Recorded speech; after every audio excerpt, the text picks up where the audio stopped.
오늘 우리에게 주시는 하나님의 말씀 보도록 하겠습니다. 누가복음 22장 63절에서 71절까지 말씀 보도록 하겠습니다. 통곡하니라.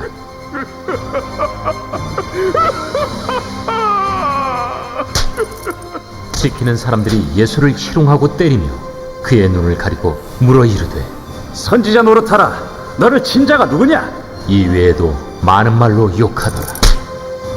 나리샘의 백성의 장로들 곧 대제사장들과 서기관들이 모여서 예수를 그 공회로 끌어들여 내가 그리스도이거든 우리에게 말하라. 내가 말할지라도 너희가 믿지 아니할 것이요 내가 물어도 너희가 대답하지 아니할 것이니라. 그러나 이제부터는 인자가 하나님의 권능의 우편에 앉아 있으리라. 그러면 내가 하나님의 아들이냐? 너희들이 내가 그라고 말하고 있느니라. 어찌 더 증거를 요구하리요? 우리가 친히 그 입에서 들었노라.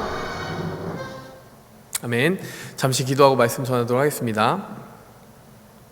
하나님 아버지, 우리가 또 믿고 따를 그 말씀 속에서 생명 얻기를 원합니다.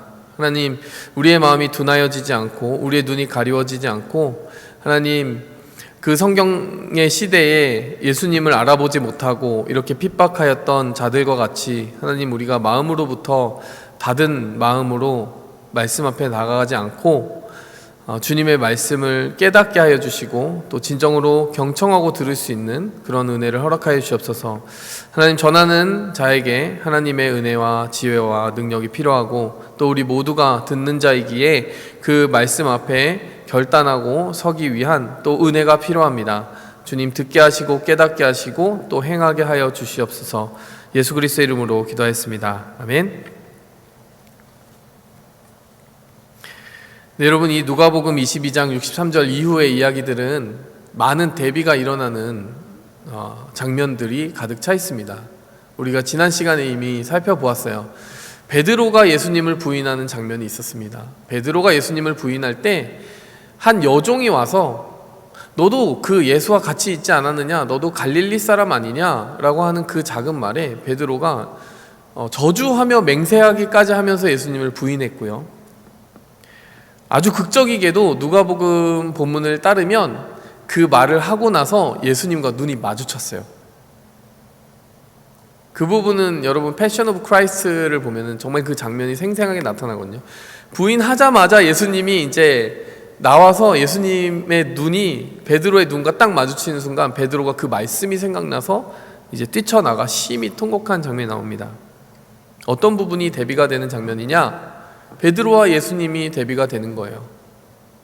베드로는 그 작은 여종 앞에서도 자신의 신앙을, 자신이 따라왔던 신념을, 그리고 예수님에 대한 고백을 제대로 할 수 없었습니다. 예수님을 시인할 수 없었어요. 예수님은 지금 오늘 본문을 보면 대제사장들과 서기관들과 종교 지도자들, 당시에 모든 힘과 권력을 다 쥐고 있다라고 할 수 있는 그 사람들 앞에서도 하나님을 시인했습니다. 하나님의 진리와 말씀을 시인했어요. 여러분, 그 극명한 차이를 가른 것은 바로 기도, 준비된 기도가 있었느냐 였다라는 것을 우리는 살펴보았습니다. 여러분, 기도의 내공이 가득 차 있지 않으면요, 우리가 이미 알고 있는 것도 제대로 실천을 할 수가 없어요. 베드로와 같이 부인하는 길을 가느냐, 아니면 예수님과 같이 시인하는 길을 가느냐, 요 대비되는 길을 우리는 이미 보았습니다. 오늘 이 본문 말씀에서는 우리가 어떤 장면을 보게 됩니까? 예수님이 대제사장 앞에서 심판을 받는, 신문을 받는 장면이 나옵니다. 그 당시에 종교 권력을 다 가지고 있다고 하는 그 사람이었어요. 무엇이 대비되고 있습니까? 이 땅에서 자신이 종교적인 문제를 판결할 수 있다라고 스스로 자처하는 이 땅의 대제사장이 있고, 그 앞에서 신문을 받으시는 진정한 하늘의 대제사장이 그 앞에 서셨어요.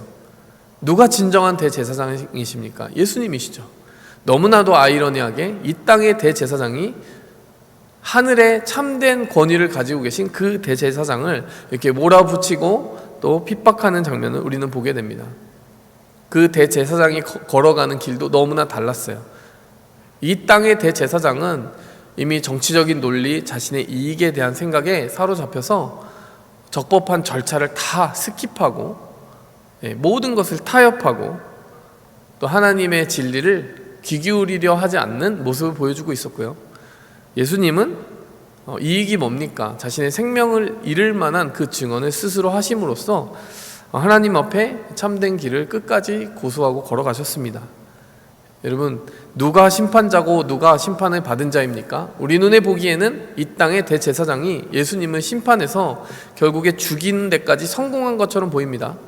하지만 여러분, 이 역사가, 인간의 역사가 여기서 끝난다고 하면 그들의 뜻이 성공한 것 같지만, 여러분, 이후에 산자와 죽은 자를 심판하러 오실 예수님이 마지막 보좌에 그 심판대를 여실 때 여러분, 과연 누가 심판을 받겠습니까?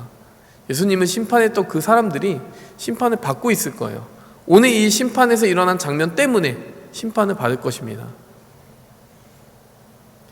그렇게 이 본문을 살펴보고 나니까요, 너무 극명하게 대조되고 있을 뿐만 아니라요, 너무 아이러니한 일이에요. 예수님을 심판했던 자들은 오히려 이 상황 속에서 이미 심판을 받고 있는 것입니다. 심판받을 이유를 쌓고 있는 거예요. 사실은 하나님이 보실 때에는 이미 과거형이에요. 이들은 이미 심판받을 모든 이유를 채움으로써 심판을 받고 말았습니다. 심판을 하는 것 같지만 심판을 받아버렸어요. 여러분, 이것은 참 두렵고 떨리는 일입니다. 우리에게 무슨 권력이 있어서, 우리에게 무슨 선택의 권한이 있어서 내가 이런 것을 옳다 그르다 말할 수 있는 것처럼 우리는 이 세상에서의, 이 땅에서의 권위가 있는 것처럼 행동할 때가 있어요. 무엇인가를 택하고 무엇인가를 버릴 때마다 우리는 가치 판단을 합니다. 하지만 그 판단을 진정으로 누구에게 의지해야 되겠냐라고 하는 질문을 해봐야 돼요. 우리는 우리의 삶에 참된 심판관이 될 수 없다라는 얘기입니다. 우리가 하나님의 말씀과 뜻을 배제하고 제외하고 함부로 판단하고 함부로 심판하기 시작하면요, 여러분, 그것이 우리가 심판받을 이유로 거꾸로 돌아오게 된다는 것입니다. 오늘 이 본문 말씀을 가지고 제가 설교 제목을 심판한 사람들, 심판받을 사람들, 심판받은 사람들이라는 제목으로 정했는데, 여러분, 지금 이 상황 속에서는 의기양양하게 심판하는 사람들이 그 심판으로 말미암아 오히려 자기들이 심판하는 자리에 처하게 될 것임을 우리는 말씀을 통해 보게 되는 것이죠. 여러분, 우리의 삶을 겸허하게 하는 진리가 거기에 있습니다. 여러분, 우리에게 허락된 권위라도 다 허락된 것이 아니에요. 하나님이 우리에게 위임해 주신 그 권위는 하나님의 뜻대로 행사해야 되고, 우리가 모든 삶의 선택들을 할 때마다 그 하나님의 인도하심을 받아야만 합니다. 그래야 심판을 면할 수가 있는 것입니다. 이 대제사장들이 어떤 어리석은 선택을 했고 어떻게 해서 심판받을 그 자리에 처하게 되었는지 우리가 그 부분을 좀 주목하면서 보도록 하겠습니다. 자, 첫 번째로요, 이 대제사장 그리고 종교 지도자들은요, 수단과 방법을 가리지 않았어요. 한마디로 말해서 그 과정의 모든 절차를 타협했습니다. 올바른 방법들을 타협했어요. 과정이 불이했다라는 이야기입니다. 두 번째로요, 그들은 결과에 있어서요, 온전치 못한 결과, 인간의 뜻으로 세워진 결과를 고집했습니다. 그들에게는 그러니까 종합적으로 보면요, 과정도 결과도 하나님의 마음에 합한 것이 하나도 없었다라는 얘기예요. 우리의 삶을 돌아보게 하는 이 두 가지 키워드를 가지고 우리가 우리 말씀을 삶 속에 좀 적용할 수 있으면 좋을 것 같아요. 우리는 결과가 다 좋으면 과정은 어째도 어떻게 되더라도 상관없다라는 삶을 살 때도 있고, 심지어는 아예 결과가 불이해도 상관없다라고 하는 선택을 할 때도 있는데, 오늘 이 본문 말씀은 그런 과정과 결과에 대한 인간의 그런 태도, 이기적인 태도를 보여준다는 얘기예요. 자, 오늘 과정에 대해서 먼저 살펴보도록 하겠습니다. 이들이 어떻게 과정을 불이한 그런 방법으로 채워갔는지 한번 보도록 하겠습니다. 시간적인 배경을 먼저 보면요, 누가복음 22장 66절, 오늘 본문 말씀 66절을 보면요, 날이 샘에 백성의 장로들 곧 대제사장들과 서기관들이 모여서 예수를 그 공회로 끌어들였다, 이렇게 나와요. 여러분, 이것이 지금 예수님을 심판하는 그 재판이 열렸던 그 시간적인 배경입니다. 그 심판에 구체적인 이름이 붙여져 있어요. 그 공회, 종교 재판에 이름이 붙여져 있습니다. 뭡니까? 사네드린이라고 하는 회의에서 그런 종교 심판하도록 되어 있어요. 그러니까 종교 재판소가 따로 있는데 거기에는 대제사장들이 있고 장로들이 있는 거예요. 근데 그 재판소의 이름은 산헤드린이라고 합니다. 71명의 멤버로 구성이 되어 있어요. 자, 지금 시간적인 배경은 이렇다라는 거예요. 자, 공간적인 배경을 또 보도록 하겠습니다. 마가복음 14장 54절을 보시면, 자, 베드로가 예수님을 멀찍이 따라가는 그 장면에서부터 봤을 때 대제사장의 집들 안까지 들어가서 아랫사람들과 함께 불을 쬐더라. 여러분, 이전 본문이에요. 그러니까 지금 장소는 어딥니까? 대제사장의 집들 안이었다. 더 자세한 공간적인 배경을 보도록 하겠습니다. 요한복음 18장 13절을 보니까요, 자, 먼저 안나스에게로 끌고 가니 안나스는 그해 대제사장인 가야바의 장인이라. 자, 18장 24절을 보면요, 안나스가 예수를 결박한 그대로 대제사장 가야바에게 보내니라. 여러분, 제가 왜 이렇게 시간적으로 공간적으로 또 생소한 이름들을 열거해가면서 이런 장면들을 여러분들에게 보여주는지 설명하도록 하겠습니다. 자, 왜 그러냐면요, 여러분, 당시 산헤드린 종교재판소는 그 재판을 열기 위한 아주 명백한 규칙이 있었어요. 어떤 규칙이 있었냐면요, 첫 번째, 장소는 성전 경내 안에서만 그 재판을 열 수가 있었어요. 성전이라고 하면은 우리가 잘 아는 그 예루살렘 성전입니다. 모두가 제사를 드릴 수 있는 그 장소예요. 자, 여러분이 근데 방금 읽은 본문에서 장소가 어디였다라고 나옵니까? 마가복음 14장 54절에 어디였다고 나와요? 대제사장의 집들 아니었다라고 나오죠. 구체적으로 요한복음 함께 보니까 안나스라고 하는 대제사장이 있었고, 그 안나스라는 대제사장에게 먼저 끌려갔고 예수님이, 그 다음에는 그에 의해서 가야바라는 대제사장에게 또 넘겨졌다, 이렇게 나옵니다. 한마디로 말하면 성전이 아니었어요. 그러니까 대제사장의 어떤 사적인 공간, 집안의 분리물을 받은 거예요. 재판을 할 수 없는 장소였던 거예요. 여러분, 요즘 재판을 하려면 어디로 가야 됩니까? 법원으로 가야 되잖아요. 근데 법원으로 간 게 아니라 그 판사가 살고 있는 집에서 재판이 열렸다고 생각해 보세요. 지금 생각해도 좀 이상하지 않습니까? 무언가 감추고 싶은 게 있고 서둘러서 재판을 하고 싶은 그 마음이 있었고, 모두의 동의를 구할 수 없는 어떠한 결정을 강행하고자 지금 이렇게 장소 자체를 적법하지 않은 장소로 정한 거예요. 판사의 개인적인 집으로 부른 거예요, 예수님을. 자, 또 한 가지, 여러분, 시간적인 배경이 언제라고 했죠? 밤이라고 했습니다. 근데 밤이 왜 문제가 되냐면요, 그 당시에 산헤드린 종교재판을 열기 위해서는 낮에 열었어야 되는 거예요.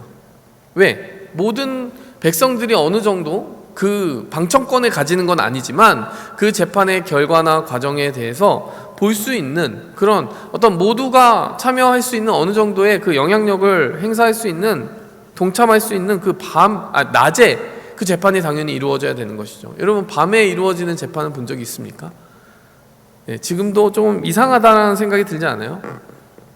자, 그리고 세 번째, 산헤드린 종교재판소의 또 다른 규칙은 뭐였냐면요, 명절에는 그 재판을 열 수가 없었어요. 명절이 열 수 없다는 건 뭐냐? 명절이 되면 그때는 하나님의 은혜를 기억하고 또 그 하나님을 예배하는 시간으로 온전히 구별된 시간이기 때문에 그때 뭐 인간의 시시비비를 가리는 재판을 해서는 안 된다는 내적인 규칙이 있었던 것이죠. 여러분, 왜 밤에 굳이 대제사장의 집들로 예수님을 이렇게 데려와서까지 재판을 이렇게 서둘러서 마무리하려고 하는지에 대한 단서가 거기 있는 거예요. 다음 날이면 6월절이 돼버리기 때문에 6월절이 되기 전날 밤에 재판을 다 끝내버리겠다는 얘기인 거예요. 자신들 나름으로는 자신들의 규칙을 어기지 않기 위해서 뭐 일종의 최선을 다하는 것 같아요. 그런데 이 규칙을 지키는 것처럼 애쓰는 것처럼 보이지만 사실은 다른 규칙들은 다 어기고 있는 것입니다. 장소도 시간도 다 어겼다라는 것을 우리는 보게 돼요. 여러분, 이들이 어긴 것이 또 한 가지가 있습니다. 여러분, 아까 요한복음 18장에 생소한 두 이름이 등장했죠. 대제사장의 이름이 안나스가 있고 가야바가 있었다. 여러분이 유대인이면 이 본문 속에서 좀 이상한 점이 느껴져야 돼요. 왜냐하면 이 당시에 대제사장은 한 해에 딱 한 명밖에 있을 수가 없어요. 근데 왜 두 명이죠? 게다가 18장 13절 요한복음을 보면 안나스를 어떻게 소개하고 있느냐, 가야바의 장인이라고 소개를 하고 있습니다. 혈족 관계가 있는 거예요. 도대체 이게 어떻게 된 일이냐? 역사적인 배경을 여러분들께 설명해 드리겠습니다. 뭐 메모라이즈 할 필요까지는 없지만 알면 좋을 만한 지식이에요. 안나스라고 하는 대제사장은 원래 AD 6년에 구레뇨 총독이라고 하는 사람에 의해서 임명이 됐습니다. 유대인들이 스스로 원래 대제사장을 이렇게 임명하고 또 그들이 종신직으로 이렇게 세습을 하면서 이렇게 쭉 이어나가는 건데, 이 로마 시대 때는 지금 식민 상태잖아요. 식민지 상태니까 로마가 조금 실력 행사를 하기 위해서 그 대제사장을 직접 임명하는 그런 프랙티스가 생겼어요. AD 6년에 구레노 총독이라는 사람이 이 안나스 대제사장을 임명을 했는데, AD 15년에 그라투스라는 총독이 다시 부임하면서 그 임명을 해제하고 해임시켰습니다. 근데 임명을 하는 것도 해임을 시키는 것도 당시 너희는 식민지야, 우리의 지배를 받는 것이야, 이런 것을 어떤 무언의 메시지로 강압적으로 이제 보여준 한 가지 방법이었다라고 해요. 또 그 당시 이제 안나스 집안이 굉장히 부패했기 때문에 또 그들의 어떤 부패한 프랙티스 때문에 그것들을 가로막았다라는 얘기도 있습니다. 하지만 어쨌든 그 해에 이제 임기가 다 끝난 거라고 보면 돼요. AD 15년에. 근데 예수님이 이제 지금 돌아가시는 이때는 AD 30년 이후잖아요. 그 사이에 어떤 일이 있었냐? 이 안나스의 입김이 해임되었음에도 불구하고 줄어들지 않았어요. AD 17년에서 41년까지 무려 5명의 아들과 또 사위까지 계속 연임하면서 대제사장의 직분을 이어갑니다. 그러니까 계속 다른 직분들을 다 어차피 가족들이 돌려가고 있는 거예요. 그리고 이 안나스는 어떻게 하고 있을까요? 비록 로마 정부에 의해서는 해임된 대제사장이고 더 이상 대제사장일 수 없지만 유대인들끼리는 이 사람도 대제사장이다 이렇게 그냥 인정하고 그냥 대제사장을 2명으로 삼자 이렇게 해버리는 거예요. 그래서 안나스는 계속 그 자리에 앉아있고 안나스의 아들들 그리고 사위가 그 실질적으로 임명된 대제사장을 겸하는 동안 계속 대제사장은 몇 명입니까? 2명인 거예요. 그래서 이 요한복음 본문을 보면은 안나스와 가야바가 둘 다 대제사장이라고 이렇게 설명이 되어 있습니다. 이게 율법에 어긋나는 일이죠. 여러분, 이 방법 자체가 이 가문이 권력을 세습하고 계속하여 그들에게 어떤 주어진 경제적인 특권, 정치적인 특권, 그것을 계속 불려가는 방식이었어요. 여러분, 이 가문의 끝이 좋지 않습니다. 나중에 다 죽어요. 네, 그 로마 멸망과 함께 다 멸족을 당하는데요. 굉장히 부패한 집안이었다라고 알려져 있습니다. 정리하도록 하겠습니다. 정리해보면은 여러분, 이 지금 사람들의 모습을 보면은 절대로 어떤 하나님이 기뻐하시는 그 방법을 제대로 지켜가면서 또 자기들이 심지어 세운 원칙도 지켜가면서 지금 일들을 처리하고 있지 않다는 것을 보게 되는 것이에요. 장소도 시간도 또 명절에 대한 그런 어떤 규칙들도 하여간 서둘러서 어떻게든 모순 없이 사람들 앞에 모순 없이 보이려고 애쓰고는 있지만 자기들이 스스로 모순을 일으키고 있습니다. 게다가요, 여러분, 또 한 가지 규칙은 뭐였냐면 사형을 언도하는 경우에 사형을 판결하는 것은 하루 만에 할 수 없는 것으로 규칙이 있었어요. 실수할 수 있기 때문에 사형 언도에 대해서는 적어도 이틀의 시간을 가지기로 되어 있는데 예수님을 향하여 사형 판결을 내린 시간은 하루 안에 이루어져 버린 거죠. 이들은 자기가 원하는 것이 있으면 어떤 편법과 불법이라도 가차없이 행할 수 있다는 어떤 그런 이익을 탐하는 마음으로 지금 예수님을 심판하고 있는 것입니다. 우리에게 적용을 한번 해볼까요? 결과가 내가 원하는, 너무나 간절히 원하는 것인데 그 원하는 간절한 결과를 위해서 우리가 때로는 그 과정의 적법함을 타협할 때가 있지 않습니까? 이 정도는 눈 감고 가야지, 이 정도는 그렇게 큰 타협은 아니지 않은가, 이럴 때가 있지 않습니까? 여러분, 그것이 때로는 우리가 하나님의 길에서 점점 멀어지는, 하나님이 우리에게 기뻐하시는 그 진리의 길에서 멀어지는 한 선택들일 수가 있다는 생각을 해봅니다. 이 대제사장의 선택과 같이 우리도 때로는 결과로서 과정을 합리화해서는 안 된다는 생각이 들어요. 물론 이들이 추구하는 결과도 사실 옳지 않지만 우린 때로는 결과가 좋으면 과정이 이리 가고 저리 가도 아무 상관없지 않느냐, 이런 합리화의 논리에 빠질 때가 있는 것이죠. 여러분, 이들이 원칙만 잘 지키려고 했어도 이들이 예수님을 자기 손으로 심판하는 그런 어리석은 일, 그런 어리석은 악역을 맡지 않을 수 있는 엑시트, 출구는 조금이라도 있었을 것 같아요. 근데 이들은 결국에 자기들이 세운 원칙을 모두 불법으로 뒤집으면서 예수님을 유월절 어린 양으로 돌아가시게 하는 그 일에 정말 악한 도구로 쓰임을 받게 되는 것이죠. 여러분, 세상에서 살다 보면 그런 일들이 많이 있지 않습니까? 최근에 어떤 대기업의 그 이야기, 우리에게 생소하지 않은 대기업의 이야기가 있었어요. 우유를 만드는 데 좀 유명한 업체인데 최근에도 또 구설에 올랐더라고요.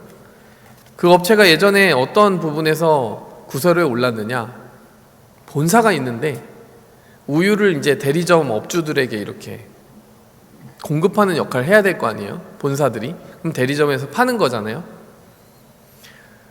근데 본래는 어떻게 돼야 됩니까? 대리점에서 팔 수 있는 만큼 이 본사에 주문을 하면 그 본사에서 그들이 판매를 하겠다라고 신청한 양만큼 보내주고, 그래서 그들이 팔 수 있는 만큼 팔면 되는 거잖아요. 근데 이 본사는 어떻게 행동을 했었느냐, 여러분 기억하십니까? 대리점이 얼만큼 팔 수 있는지를 생각하지 않고 그들이 팔고자 원하는 만큼 밀어냈어요. 그리고 니네가 팔든 팔지 못하든 니네가 알아서 해라. 그럼 대리점은 어떻게 됩니까?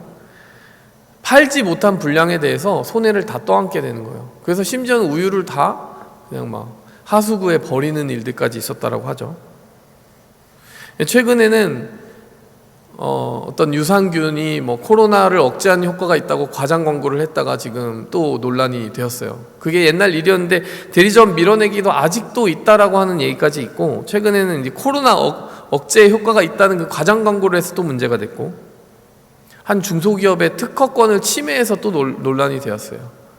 이렇게 약병, 그 알약과 그 어떤 음료를 함께 이렇게 담을 수 있는 용기, 특수 용기를 개발한 중소기업에 그걸 그대로 가져와서, 그들이 추구했던 목적은 무엇입니까? 이익이죠. 내가 우리 기업이 잘 되고, 그리고 기업이 잘 되면 그 사원들도 좋은 거 아니야, 뭐 이런 합리화하는 논리가 있었겠죠. 그렇지만 그 과정들이 다 불법인 거예요. 다 타협인 거예요. 하나님이 기뻐하시지 않는 부정직의 방법이고 갑질의 방법이고 섬기지 않는 방법이었던 거예요. 뭐 제가 이렇게 생각해 보는 이런 어떤 방법들이, 그러니까 이런 어떤 예들이 지금 뭐 이런 대기업의 사례지만, 여러분 우리의 삶 속에서도 일어날 수 있는 일 아닙니까? 이게 어떤 거대한 기업의 그 일들만이 아니라 한 개인의 삶 속에서도 충분히 일어날 수 있는 일이죠.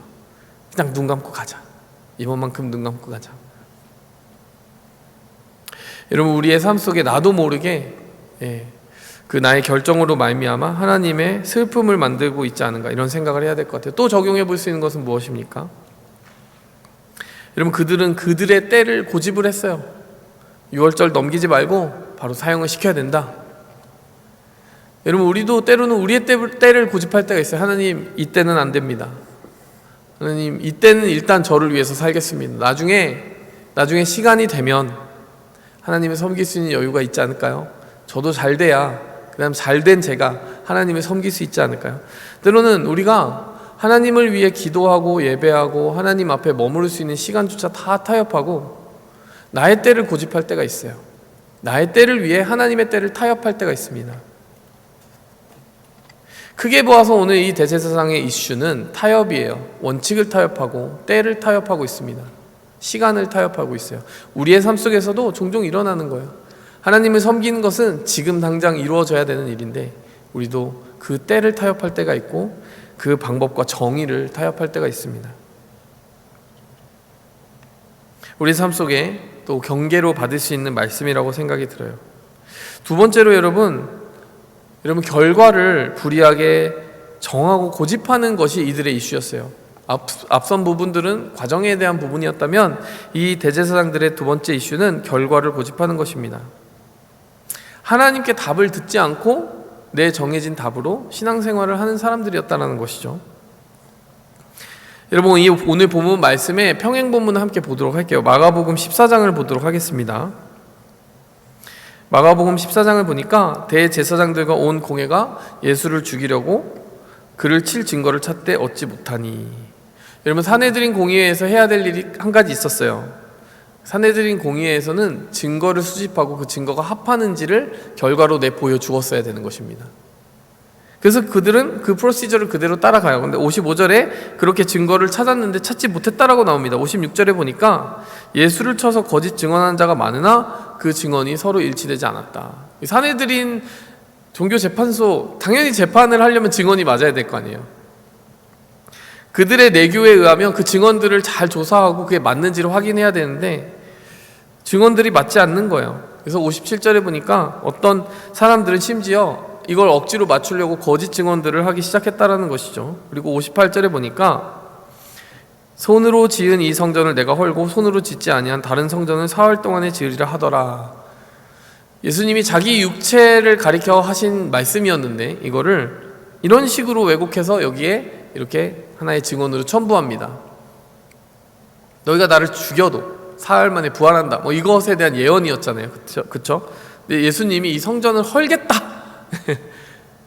헐겠다라는 어떤 의지를 가지고 있었던 것처럼 예수님이 했던 말들을 거짓 인용하고 있는 것이죠. 59절에 보니까 그 증언도 서로 일치하지 않더라. 결국 증언들이 일치하지 않았어요. 60절에 보니까 대제사장이 예수님께 묻습니다. 자, 여기에 이 많은 증인들이 너를 쳐서 이렇게 이야기를 하고 있는데 너는 그에 대해서 어떤 답을 하느냐? 예수님은 침묵하고 아무 말씀도 안 하셨다라고 61절에 이야기하고 있습니다. 여러분, 예수님은 말씀하지 않으심으로써 이사야 58장, 53장에 등장하는 그 메시아의 예언을 이루고 계신 거죠. 심판을 받고 있는데 어린 양, 도수장에 끌려간 어린 양처럼 아무 말도 하지 않았다라는 그 이야기가 이사야 53장에 예언이 되어 있잖아요. 예수님은 그에 대해서 방어권을 행사하지 않으셨어요. 자, 그런데 마지막으로 이 대제사장이 한 가지 질문을 던집니다. 네가 찬송받을 자의 아들 그리스도냐? 61절에 이렇게 이야기하니까 예수님이 그에 대해서는 답을 주셨어요. 내가 그니라. 인자가 권능자의 우편에 앉은 것과 하늘 구름을 타고 오는 것을 너희가 보리라. 마태복음 26장 63절도 보면 똑같은 장면 이렇게 이야기합니다. 예수님이 다른 질문에 대해서 다 침묵하셨어요. 근데 대제사장이 내가 너로 살아계신 하나님께 맹세하게 하노니 내가 하나님의 아들 그리스도인 줄 우리에게 말하라. 이 질문에 대해서는 64절에 보니까 네가 말한 그대로다. 네가 말하였느니라. 이제 내가 이르노니 인자가 권능의 우편에 앉아있는 것과 하늘 구름을 타고 오는 것을 너희가 보리라. 64절을 우리가 보는 것과 그 대제사장과 종교 지도자를 보는 것은 관점이 좀 틀려요. 64절의 이 말씀은 다니엘서를 인용한 겁니다. 다니엘서에 보면 하늘 구름을 타고 옛적부터 계신 자에게 인도되는 한 미스테리한 존재, 인자와 같은 이에 대한 묘사가 나와요.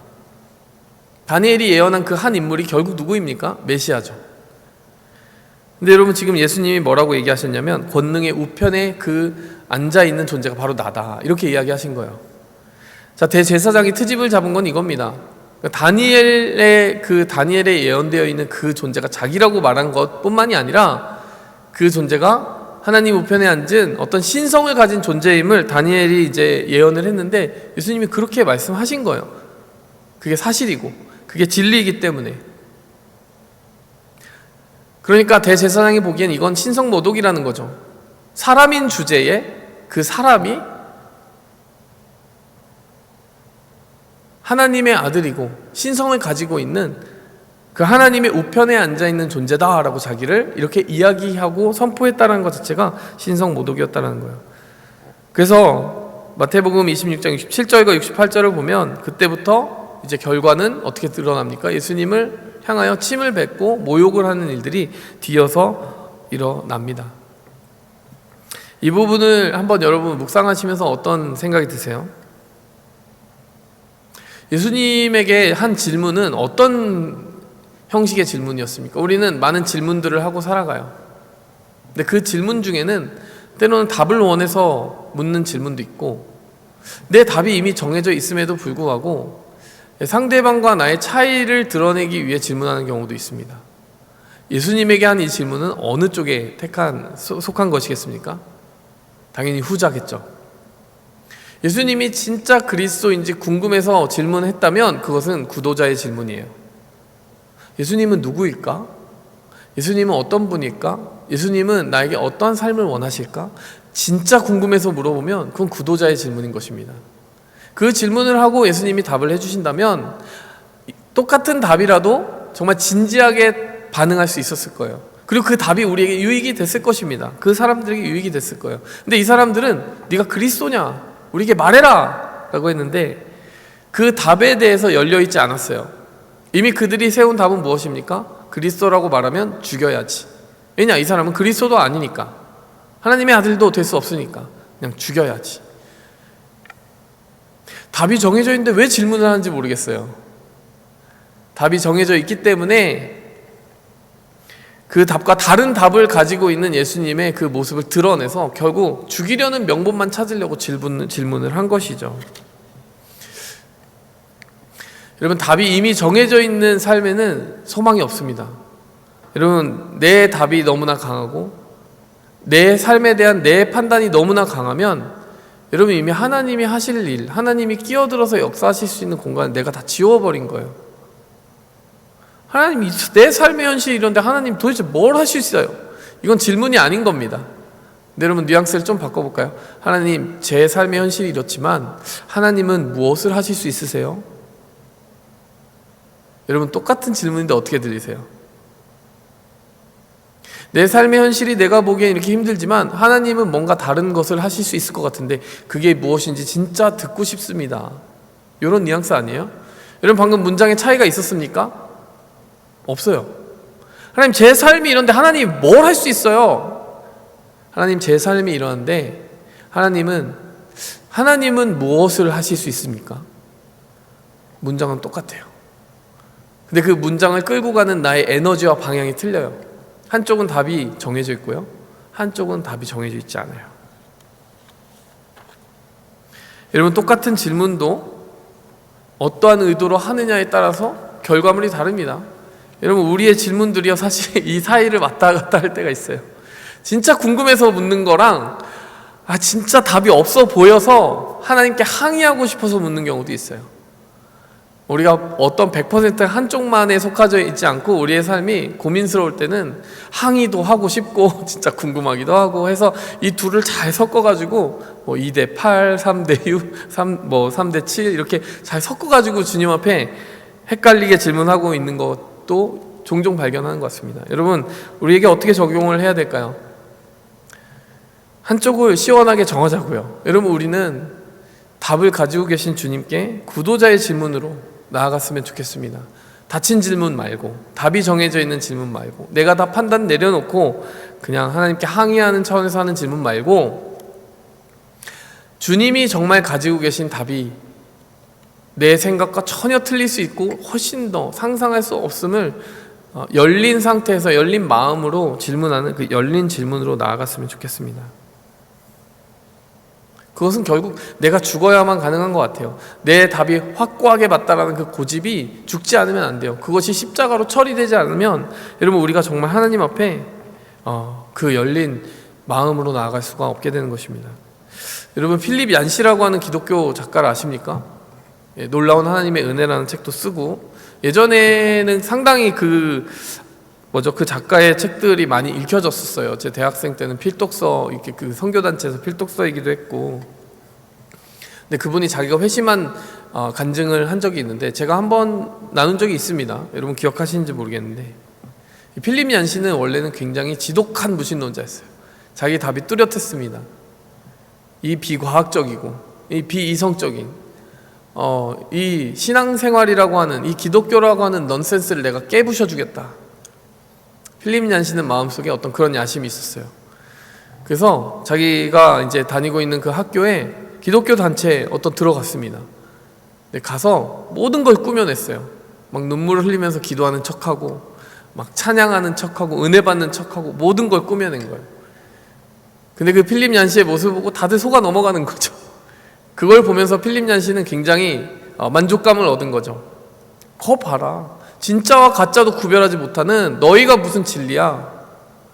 이렇게 나이브하고 세상살이도 모르는 이 멍청한 인간들 이러면서 속으로 비웃고 있었다는 거죠. 근데 어느 날 그 단체에서 설교를 하시는 그 설교자분이 선한 사마리아인의 비유를 이야기했다라고 해요. 설교했다고 해요. 여러분, 선한 사마리아인의 비유는 너무나도 우리에게 친숙한 비유 아닙니까?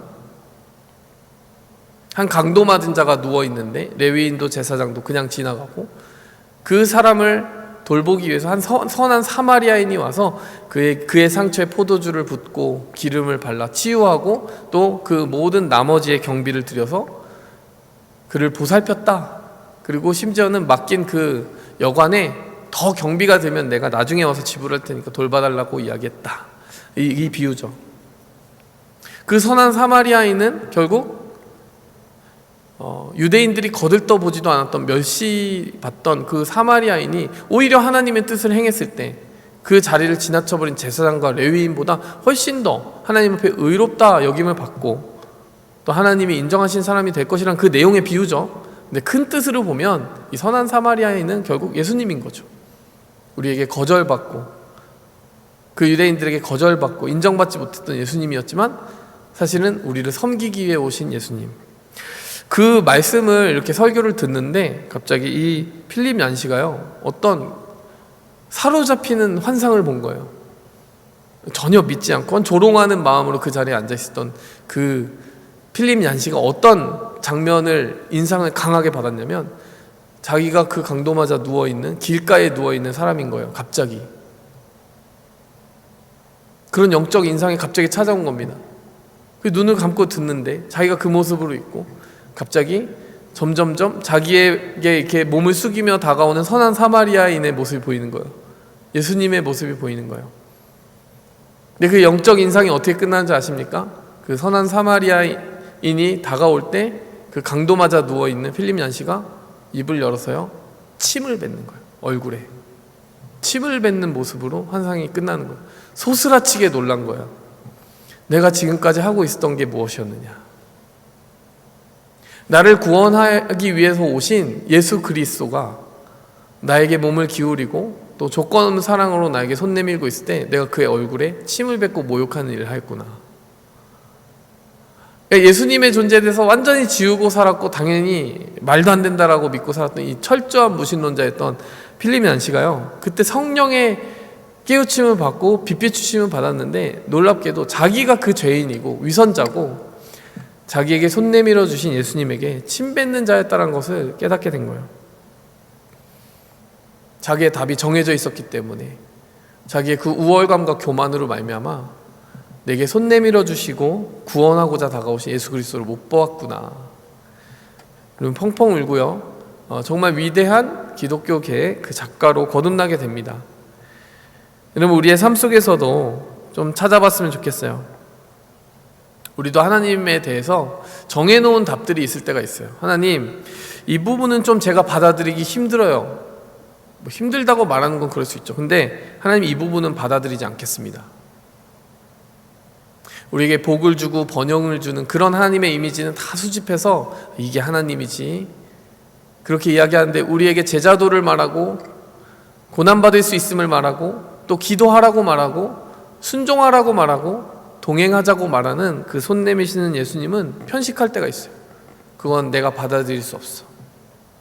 답이 정해져 있는 그 답으로 내가 원하는 예수님의 모습을 다 조각하고 내가 원하는 모습만 딱 남겨놓고 진짜 예수님이 아닌 가짜 예수님을 섬기고 있을 때도 우리가 있다라는 것이죠.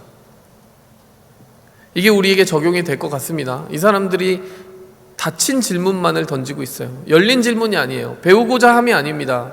도전받고자 함이 아니에요. 내가 받아들일 수 있는 수준 안에서 잘 재단된 내 답이 이미 내려져 있는 질문만 던지고 있어요. 우리도 그럴 때가 있지 않냐라는 거예요. 예수님을 전체적으로 거부하지 않더라도 예수님의 어떤 부분들, 말씀의 어떤 부분들은 너무나 불편해서 이미 내려진 답으로 이건 예수님 아니야, 이건 하나님 아니야, 그러고 있지 않냐라는 겁니다. 여러분, 이 누가복음 22장 후반부를 보면서 여러분, 누가 예수님을 심판하고 있습니까? 누가 그렇게 예수님을 향하여 정해진 답으로 예수님을 판단하고 있습니까? 그리고 그 과정들을 스킵하고 있습니까? 여러분, 그 사람들은 결국 우리일 수 있다라는 생각을 해보게 돼요. 이 대제사장들만의 이슈가 아니라 우리에게도 우리가 결정 내릴 수 있는 그 권한을 가지고 하나님의 마음에 정말 진정한 길을 묻지 않고 살아간다면 이러한 우를 범할 수 있고 심판하다가 심판받는 그런 자리에 처할 수 있음을 생각하게 됩니다. 여러분, 우리가 열심히 한다고 될 일일까요? 그렇지 않은 것 같아요. 여러분, 정말 하나님의 은혜가 필요합니다. 그 필립 얀시의 굳은 마음을 녹여주셨던 하나님의 사랑이 그를 바꾸었던 것처럼요, 내가 선하게 살아야지, 내가 열심히 살아야지 한다는 결심만으로 되는 것은 아닙니다. 예수님이 나를 위해 져주신 그 십자가가 나를 위한 것임을 깨닫게 하시는 성령의 은혜가 있어야 되는 거예요. 여러분, 이 시간 여러분이 이 말씀을 듣고 터치 받는 부분이 있다면 성령님이 여러분에게 오셔서 어떤 말씀을 거시는 거예요. 그때를 붙잡으셔야 됩니다. 이때 난 열린 마음으로 나가가야 되겠다. 나의 때를 주님께 드리고 방법을 주님께 드리고 또 내가 원하는 결과를 하나님께 드리고 모든 것을 맡길 수 있는 그런 열린 마음으로 나아가기 원합니다. 함께 기도하겠습니다.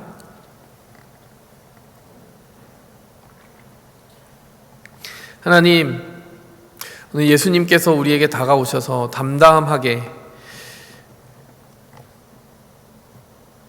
예수님을 향하여 이렇게 모욕하고 또 심판하고 심지어 침을 뱉는 하나님, 이 사람들을 향하여서도 자신을 그대로 그 자리에 세워두신 예수님의 그 무한하신 품과 인내하심을 봅니다. 하나님, 우리라고 이들과 다르다라고 자신 있게 말할 수 없는 삶의 여러 과정들을 거쳐왔습니다. 하나님을 믿지 않고 거부할 때가 있었습니다. 여기까지 오는 과정 동안 하나님께서 깨닫게 하시고 또 품어주시고 지속적으로 거절하지 않으셨기에 우리가 이곳에서 하나님을 찬양하고 예배하고 그 말씀을 들을 수 있습니다. 여전히 하나님을 믿게 되었다고 하지만 우리에게는 내려진 답으로 편식하고 싶은 하나님의 모습이 있습니다. 거절하고 싶은 모습이 있습니다. 하나님이 이 모든 말씀에 의해서 우리가 한 번에 변화되지 않더라도 서서히 변화되게 하여 주시옵소서. 지금까지도 주님의 은혜에 의해서 그 십자가 은혜에 의해서 우리 옛사람이 죽고 새사람이 살아났던 것처럼 하나님, 오늘 우리의 말씀, 이 말씀을 통해서 새롭게 발견한 우리의 연약함과 그 닫혀진 마음에도 십자가 은혜를 덧입혀 주셔서 옛사람은 죽고 새사람으로 살게 도와주시옵소서. 예수님의 이름으로 기도하였습니다. 아멘. 아멘. 여러분, 이 시간 함께 기도하겠습니다. 말씀을 생각하며 기도했으면 좋겠어요. 이들은 다 계획이 있는 사람들이었습니다. 이들은 다 정한 때가 있는 사람들이었어요. 하나님의 때와는 아무 상관없는 그 때를 고집하면서 그 새벽녘에 자기들이 세운 그 규칙과 방법까지도 위반해 가면서 불법과 월권과 그런 편법을 일삼는 그러한 선택을 했습니다. 우리에게 적용하며 함께 기도했으면 좋겠습니다. 때로는 내 때가 너무 강해서 하나님의 때를 버릴 때가 있어요. 하나님, 지금은 아니에요. 하나님, 지금은 너무 부담스럽습니다. 지금은 순종하지 않겠습니다. 언젠가 저의 상황이 좀 좋아지면, 저의 마음이 편해지면 때가 있지 않겠습니까? 하나님, 부담스럽게 강요하지 마세요. 저에게 저의 때가 있으니 저의 때에 맞춰주세요.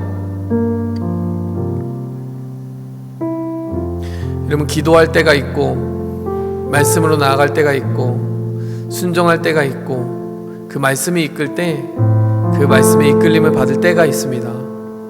그때는 다시 돌아오지 않습니다. 여러분의 마음 가운데 하나님이 그 세미한 음성을 들려주실 때요, 때를 미루지 마세요. 내 때가 있다고 하나님의 때는 하나님의 때일 뿐이지 너무 부담스럽게 하지 말라고. 여러분, 그것이 결국 우리 자신을 심판하는 길입니다. 이 시간 함께 기도할 때 여러분, 하나님이 우리에게 다가오셔서 하나님의 때를 알려달라고 기도했으면 좋겠어요. 여러분, 하나님을 믿고 살아간다는 것은 가장 먼저 일어나는 일은요, 때에 대한 감각이 생긴다는 거예요. 나의 때가 아니라 지금 기도할 때 맞지, 지금 예배 드릴 때가 맞지, 지금 말씀 볼 때가 맞지. 여러분, 그것은 코로나 어떤 상황이라도 핑계대서는 안 되는 것입니다. 지금은 어려우니까 난 그냥 어려울래요. 지금 다 힘들잖아요. 저만 힘든 거 아니에요. 하나님, 저 예배 잠깐 쉴게요. 여러분, 이 시간 함께 기도하겠습니다. 저의 때로 하나님의 때를 죽이지 않게 도와주시옵소서. 하나님의 때를 경청하며 나가겠습니다. 이 시간 하나님의 때를 내 삶 속에 이루어 달라고 기도하겠습니다. 주여! 여러분, 이 시간 이어서 기도하기 원합니다. 여러분, 우리의 삶 속에 여러분 그 결과의 열매가 하나님의 기쁨이 되기 원한다면 그 과정도 하나님의 기쁨이 되어야 함을 오늘 이 말씀을 통해 한번 새겨보았습니다. 우리 함께 기도할 때요, 하나님, 정직을 타협하지 않게 하여 주시옵소서. 세상살이에는 이게 필요하다고 하나님 기뻐하지 않는 줄 알면서 믿음의 그 사람의 모습 따로, 또 세상에서의 모습 따로 하나님 그렇게 살지 않게 원합니다. 하나님의 방법, 하나님 기뻐하시는 그 방법 타협하지 않게 하여 주시옵소서. 정직하고 경건하고 거룩한 모습 세상에서도 살아가게 도와주시옵소서. 이 시간 이렇게 하나님의 방법대로 살게 해달라고 함께 기도하겠습니다. 여러분, 이 시간 마지막으로 기도하겠습니다. 여러분, 우리가 답이 정해진 신앙생활을 하면 안 됩니다. 그것은 그 자체가 모순인 것 같아요. 하나님께 정말 질문할 때 구도자의 질문으로 나아가기 원합니다. 같은 질문이지만 닫힌 마음으로 하느냐 열린 마음으로 하느냐, 그에 대한 결과가 다른 것입니다. 우리가 이쪽 저쪽 오갈 수 있지만 이 시간 이 말씀을 통해 도전받은 우리는 조금 더 열린 질문 쪽으로 우리의 마음을 옮겨보겠다고 결심할 수 있을 것 같아요. 이 시간 하나님께 질문하는 우리가 정말 진짜 답을 가지고 계신 하나님께 진짜 답을 알고 싶어서 질문하는 구도자의 모습으로 살아가게 도와주시옵소서. 답정너 인생이 아니라 답을 정해놓고 질문하는 것이 아니라 하나님의 답을 기다리는 자의 모습으로 질문하게 도와주시옵소서. 함께 기도하겠습니다. 주여! 시간 함께 기도하겠습니다. 하나님, 이 드려진 헌물을 위해서 기도합니다. 또 오늘의 말씀과 우리의 드려진 그 기도를 위해서 하나님께 기도합니다. 하나님, 잠시의 기도로 잊지 않게 도와주시고 우리의 기도가 헌신이 되고 결단이 돼서 우리의 삶의 변화가 되게 도와주시옵소서. 하나님, 우리가 작은 물질을 떼어서 하나님께 올려드리지만 하나님, 이 고백 가운데 우리의 모든 물질을 대표하는 헌금을 드린 것이오니 우리 일상을 살아가면서 우리에게 허락된 나머지의 물질을 사용하면서도 하나님의 답을 구하게 도와주시옵소서. 이건 이렇게 써야지, 이건 이렇게 쓰는 것이야, 내 것이야. 하나님, 그 답 속에, 우리의 정해진 답 속에 하나님 끼어들어 오셔서 하나님 원하시는 그곳에 하나님의 마음을 대변하는 마음으로 나의 물질을 하나님의 물질로 인식하고 사용할 수 있는 선한 청지기의 마음을 허락하여 주시옵소서. 주님의 답을 경청하고 듣기 원합니다. 예수님의 이름으로 축복하며 기도하였습니다. 아멘. 이제는 답 없는 우리 인생의 답이 되어주기 위해 답 없는 우리 앞에 모욕 당하시면서도 서주시는 예수 그리스도의 피 흘리신 사랑과 또 그 독생자를 보내어서 우리의 삶의 길이 되어주시고 또 생명이 되어주시도록 내어주신 하나님 아버지의 그 크신 품과 또 오늘도 하나님의 답에 좀 더 가까이 나아갈 수 있도록 우리의 마음을 열어주시는 성령님의 감화, 감동, 축복하신 은혜가 이 시간 그 답 안에서 생명을 얻기 원하는 주님의 모든 백성들, 그 삶, 그리고 가정, 모든 속한 곳에 이제로부터 영원토록 그 은혜가 함께 계실지어다. 아멘.